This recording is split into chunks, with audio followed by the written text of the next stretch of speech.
നമസ്കാരം. Raf talk ഫുട്ബോളിലേക്ക് അവർക്കും സ്വാഗതം. FIFA club world cup round of 16 മത്സരങ്ങൾ അവസാനിച്ച് ക്വാർട്ടർ ഫൈനലിലേക്ക് അടക്കുകയാണല്ലോ. റൗണ്ട് ഓഫ് 16 മത്സരങ്ങളിൽ ഏറ്റവും മികച്ച പ്രകടനം നടത്തിയ താരങ്ങളുടെ കണക്കെടുപ്പിലേക്കാണ് നമ്മൾ പോകുന്നത്. റൗണ്ട് ഓഫ് 16 മത്സരത്തിൽ ഏറ്റവും അധികം ഡിഫെൻസീവായിട്ടുള്ള വർക്കുകൾ ചെയ്തിട്ടുള്ള കളിക്കാരാദ്യം നോക്കാം. Most defensive actions നടത്തിയതാരാണ്?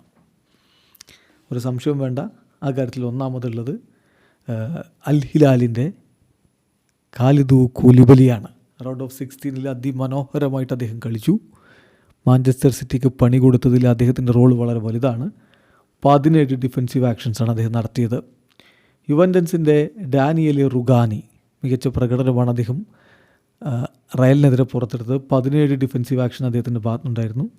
ബൂട്ടഫാഗയുടെ ബൾബോസ, അതുപോലെ ഇൻ്ററിൻ്റെ സ്റ്റെഫാൻ ഡിയബ്രിഡ്ജ് എന്നിവർ 16 വീതം ഡിഫെൻസീവ് ആക്ഷൻസ് നടത്തുകയുണ്ടായി. അടുത്തത് നമ്മൾ പരിശോധിക്കുന്ന ഏറ്റവും അധികം സേവുകൾ റൗണ്ട് ഓഫ് 16 നടത്തിയ താരം ആരാണ്? ഗോൾ കീപ്പർ ആരാണ്? എന്താ സംശയം? യാസീൻ ബോനോ. എന്തൊരു പ്രകടനമായിരുന്നു അദ്ദേഹം നടത്തിയത്. അൽ ഹിലാലിൻ്റെ താരം 10 സേവുകളാണ് റൗണ്ട് ഓഫ് 16 നടത്തിയത്. രണ്ടാമത് തീർച്ചയായിട്ടും ബെൻഫിക്കയുടെ താരമായിട്ടുള്ള ട്രുബിനാണ്. അദ്ദേഹം 7 സേവുകൾ നടത്തി. മയാമിയുടെ ഉസ്റ്റാരിയും അതുപോലെ ചെൽസിയുടെ റോബർട്ട് സാഞ്ചസും ബൂട്ടാഫാഗയുടെ ജോണും 5 വീതം സേവുകൾ റൗണ്ട് ഓഫ് 16 നടത്തിയിട്ടുണ്ട്. അടുത്തത് നമ്മൾ players with most passes completed in the club world cup round of 16. ഏറ്റവും അധികം സക്സസ്ഫുൾ പാസുകൾ കൊടുത്തത് ആരാണ്? ചെൽസിയുടെ മോയിസസ് കൈസേഡോയാണ്. 110 സക്സസ്ഫുൾ പാസുകളാണ് അദ്ദേഹം റൗണ്ട് ഓഫ് 16 കൊടുത്തത്. പിന്നെ PSG വിറ്റീഞ്ഞ 105 എണ്ണം, മാഞ്ചസ്റ്റർ സിറ്റിയുടെ റൂബൻ ഡയസ് 100 എണ്ണം, മാഞ്ചസ്റ്റർ സിറ്റിയുടെ എയ്റ്റ്നൗറി 86 എണ്ണം, ചെൽസിയുടെ ലെവി കോൽവില് 85 എണ്ണം. ഇതാണ് കണക്കുകൾ. അടുത്ത പ്രധാനപ്പെട്ട ഒരു സ്റ്റാറ്റിസ്റ്റിക്സ്, ഏറ്റവും അധികം ഷോട്ടുകൾ റൗണ്ട് ഓഫ് 16 എടുത്തിട്ടുള്ള കളിക്കാരൻ ആരാണ്? അത് ഡോക്കുവാണ്. മാഞ്ചസ്റ്റർ സിറ്റിയുടെ ഡോക്കു 8 ഷോട്ടുകളാണ് അദ്ദേഹം ഉതിർത്തത്. പിന്നെ ചെൽസിയുടെ പാൽമർ 6 ഷോട്ടുകൾ തീർത്തു.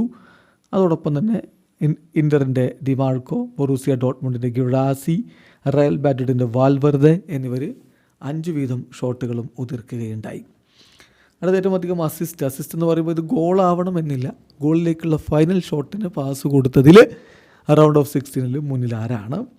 അൽ ഹിലാലിൻ്റെ റൂബൻ നവസും റയൽ മാഡ്രിഡിൻ്റെ വാൽവെർദയും 5 വീതം പാസുകളാണ് അവർ ഫൈനൽ ഷോട്ടിന് വേണ്ടി കൊടുത്തത്. പിന്നെ മാഞ്ചസ്റ്റർ സിറ്റിയുടെ സാവിഞ്ഞോയും ഡോക്കുവും 4 വീതം പാസുകൾ കൊടുത്തിട്ടുണ്ട്.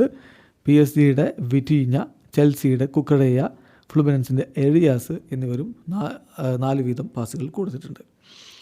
അടുത്ത ടാക്കിളുകളാണ്. ഏറ്റവും അധികം ടാക്കിളുകൾ റൗണ്ട് ഓഫ് 16 ഈ ക്ലബ്ബ് വേൾഡ് കപ്പിൽ നടത്തിയതാരാണെന്ന് ചോദിച്ചാൽ ആ കാര്യത്തിൽ ഒന്നാമതുള്ളത് ചെൽസിയുടെ കുക്കറേയാണ്, 5 എണ്ണം. ഒപ്പം തന്നെ 2 പാൽമറാസിൻ്റെ ഗിയ, അദ്ദേഹം 5 ടാക്കിളുകൾ നടത്തിയിട്ടുണ്ട്.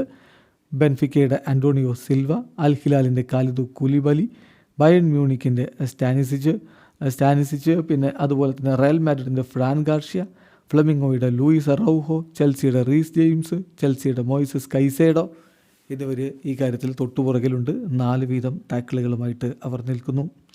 ഏറ്റവും അധികം ഫൗളുകൾ ചെയ്തിട്ടുള്ള കളിക്കാരൊക്കെയാണ് എന്നുള്ളതാണ് അടുത്ത് നോക്കുന്നത്. ഒന്നാമത് ഡിയോസയാണ്. മോണ്ടറിയുടെ ഡിയോസ 6 എണ്ണം, പാൽമിറാസിൻ്റെ അലനും അതുപോലെ ബയൺ മ്യൂണിക്കിൻ്റെ മൈക്കിൾ ഒലീസയും 5 എണ്ണം വീതവും ചെയ്തിട്ടുണ്ട് എന്നുള്ളതാണ് ശ്രദ്ധിക്കേണ്ട കാര്യം. അപ്പോൾ ഇതാണ് ക്ലബ്ബ് വേൾഡ് കപ്പിലെ സുപ്രധാനമായിട്ടുള്ള കണക്കുകൾ.